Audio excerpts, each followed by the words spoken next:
டாஸ்மாக் கடைகளுக்கு நிரந்தர பூட்டு, சரக்கால் முளைத்த சிக்கல், எக்கு தப்பாய் சிக்கி எடப்பாடி. வரவிருக்கும் 2026 சட்டமன்ற தேர்தலுக்கான பணிகள் அதிமுகவும் முழு வேகத்தில் இறங்கியுள்ளது. கூட்டணி பேச்சுவார்த்தை, வேட்பாளர் தேர்வு, தேர்தல் அறிக்கை தயாரிப்பு என அனைத்து நிலைகளிலும் தீவிரமான செயல்பட்டு வரும் நிலையில், அதிமுக தேர்தல் அறிக்கையில் மதுவிலக்கு தொடர்பான வாக்குறுதி இடம்பெறுமா என்ற கேள்வி அரசியல் வட்டாரங்களில் பேசுபொருளாக மாறியுள்ளது. இது தொடர்பாக கட்சியின் பொதுச் செயலாளர் எடப்பாடி பழனிசாமி மூத்த நிர்வாகிகளுடன் தொடர்ச்சியான ஆலோசனை நடத்தி வருவதாகவும் தகவல் தெரிவிக்கிறது. தமிழக சட்டசபை தேர்தலுக்கு இன்னும் 3 மாதங்களே உள்ள நிலையில் திமுக, அதிமுக, பாஜக, நாம் தமிழர் உள்ளிட்ட முக்கிய கட்சிகள் தங்களது தேர்தல் உத்திகளை இறுதி செய்யும் பணிகளில் ஈடுபட்டுள்ளது. இந்த முறை 4 முனை போட்டி உருவாகும் சூழல் உள்ளது.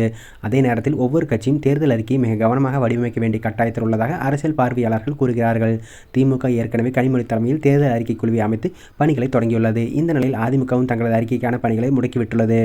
அதிமுக சார்பில் தேர்தல் அறிக்கையை தயாரிக்க 10 பேர் கொண்ட குழுவை எடப்பாடி பழனிசாமி அறிவித்துள்ளார். முன்னாள் அமைச்சர்கள் மற்றும் அனுபவம் வாய்ந்த மூத்த தலைவர்கள் அடங்கிய இந்த குழு தமிழகம் முழுவதும் சுற்றுப்பயணம் செய்து பல்வேறு தரப்பினரின் கருத்துக்களை கேட்டறிந்துள்ளது.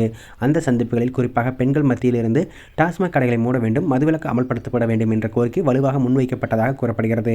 இதனால் அதிமுக தேர்தல் அறிக்கையில் மதுவிலக்கு குறித்த அறிவிப்பு இடம்பெறுமா என்ற எதிர்பார்ப்பு அதிகரித்துள்ளது.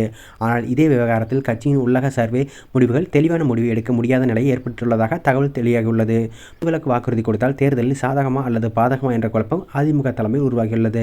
இதனாலேயே பூரண மதுவிலக்கு அல்லது படிப்படியான மதுவிலக்கு என்ற இரு வழிகளில் எதை தேர்வு செய்வது என்பது குறித்து எடப்பாடி பழனிசாமி மூத்த நிர்வாகிகளுடன் ஆலோசனை மேற்கொண்டு வருகிறார். இந்த ஆலோசனையில் பல சீனியர் நிர்வாகிகள் மதுவிலக்கு வாக்குறுதிக்கு எதிர்ப்பு தெரிவிப்பதாக கூறப்படுகிறது.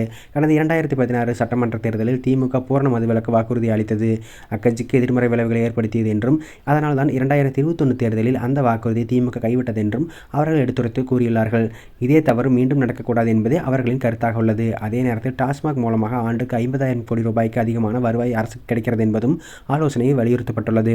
அந்த வருவாய் இல்லாமல் போனால் மாற்று வருவாய் ஆதாரங்களை தெளிவாக அறிவிக்காமல் மதுவிலக்கு வாக்குறுதி அளிப்பது அரசியல் ரீதியான ஆபத்தாக அமையும் என்றும் சிலர் எச்சரித்துள்ளார்கள். குறிப்பாக தொழில்துறை வளர்ச்சி, முதலீடுகள், வேலைவாய்ப்புகள் ஆகியவற்றின் மூலம் வருவாய் உயர்த்தும் குஜராத் மாடல் போன்ற திட்டங்களை கொண்டு வர வேண்டும் என்றும் கருத்து முன்வைக்கப்பட்டுள்ளது. இந்த திட்டங்கள் பிரதமர் மோடி வாயிலாக அறிவித்தால்தான் தமிழக மக்களிடம் அது நம்பகத்தன்மை பெறும் என்றும், அதிமுக, பாஜக கூட்டணிக்கும் அது வலு சேர்க்கும் என்றும் மதுவிலக்கு ஆதரவாக பேசும் சீனியர்கள் கருத்து தெரிவித்துள்ளதாக கூறப்படுகிறது. இதுபோன்ற மாறுபட்ட கருத்தால் மதுவிலக்கு குறித்து எந்த முடிவையும் எடுக்க முடியாமல் எடப்பாடி பழனிசாமி திணறி வருவதாக அதிமுக வட்டாரங்கள் தெரிவிக்கின்றன.